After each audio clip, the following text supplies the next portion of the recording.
Today we will discuss the actuating of double acting cylinder with force versus pressure, right?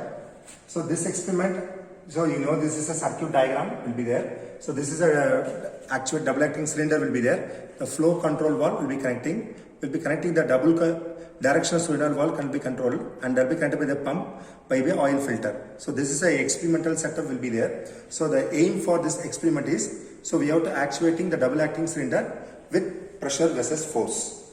So you see this is a experimental setup will be there. So what are the various components will be there? So this is a oil tank will be there and motor will be there and 3x2 solenoid valve and the pump and load cell and the components are there. So if you are starting the experiment, so first we have to give one switch on the power supply to the experiment and switch off the power supply to the control unit, and we have to just interface that will be connected to the system. And if you switch on the supply means what will be happen means, so we can control by the 24 volt to that cable, right? That cable can be connected to the power supply. What will be happen means, by switching on the power supply, so there will be actuation movement on that piston will be there. So there will be a two type of movement. One is called forward direction and another is called reverse direction. So we have to set the pressure value will be setting for the dial gauge. You see this is by adjusting the knob. So we have to set the pressure value. So there will be, we can setting the pressure value for 5 kg per centimeter square and 10 kg per centimeter square and 15 like that. Up to 25 kg per centimeter square we have to set the pressure values. So if you set the pressure value, so the corresponding value of that force will be displayed on the screen. You have to note it down, right? So simultaneously we have to repeat. We can do the first we have to set for the 5 kg per centimeter square pressure, and you have to see the movement of the piston, and the movement of piston can be moved to the forward and we can just go to the reverse direction. So at a time you have to note that the force displayed on the screen. Like that we can repeat the experiment. We have to note it down, the different readings for 5 kg per centimeter square and 10 kg per centimeter square and 15 kg per centimeter square and 20 kg per square, 25 like that. So we have to note it down all the readings. So I'll show this, the readings will be available like that. We have to.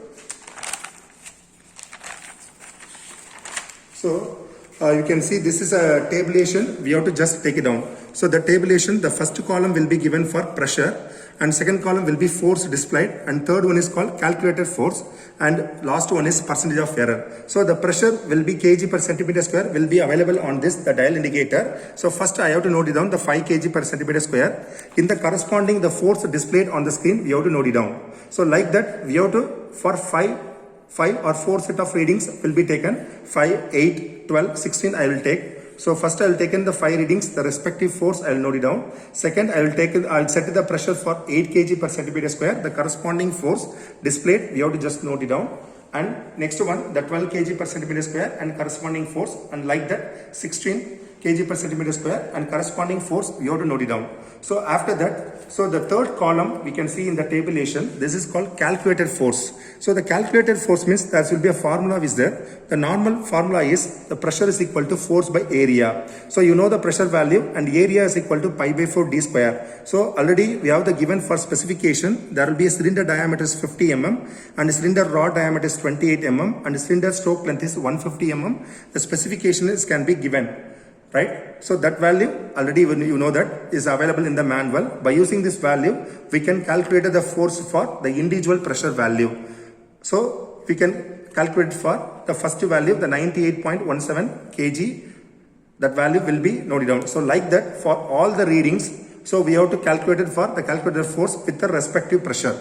So the second column is force displayed on the screen. The third one is a calculated force. After calculating the force, we have to find out the percentage of error. So we have to just find out the error. No, the percentage of error formula is displayed force minus calculated force divided by displayed force into 100. So that value you can note it down. The last column will be provided on the tabulation. So after find out the calculated force and percentage of error, so we have to plot the graph. So you see this is a graph. The graph is, we can see this is the x-axis, the pressure in kg per centimeter square, and force in the y-axis. You see this is a graph.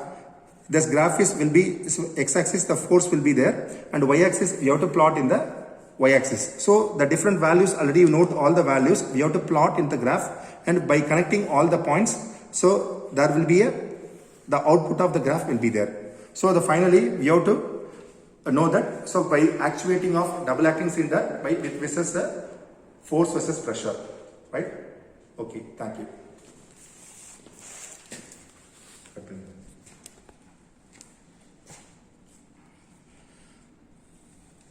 So the next the procedure and everything, aim and procedure will be given the manual. So kindly go through the manual and we have to complete the experiment.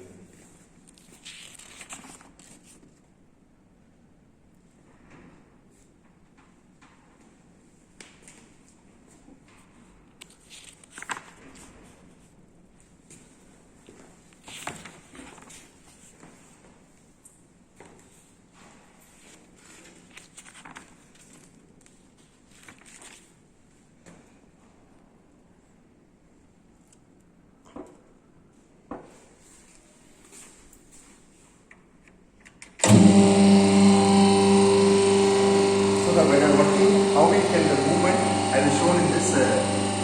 So we are connecting the 24 volt DC. So we can see.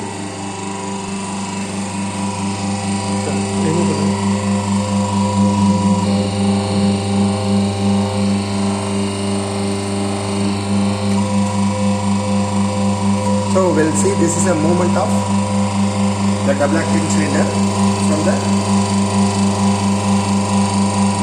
reverse direction, and if you want to change means the forward direction means, so we have to connect this wire. So we'll see this is a forward direction, like that we have to set for each pressure value and we can take the reading. So this is a procedure. So we have to look for, first we can move the forward direction, and second we can go for the reverse direction for the individual pressure, and we can note down the corresponding force displayed in the screen. So like that we can do the repeatedness value, we can adjust the dial indicator, the next set of the pressure. So first we will set for 5 kg means, so second we can set 8 kg per centimeter square or 10 kg per centimeter square. So again we can repeat the value and we can note down the force displayed on the screen.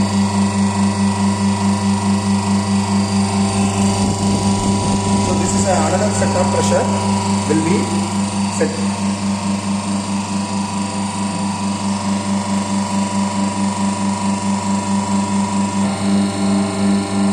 So another pressure, so I can show in this. So we'll see this is the forward movement, and the second one is called the forward direction, and second one is called, there will be a reverse direction. So this is a reverse direction. So like that we can repeat it up to 5 readings, for we can draw the graph, we can handle the better results. So we can sum. Okay. So this is a procedure, we have to do this experiment, right? Thank you.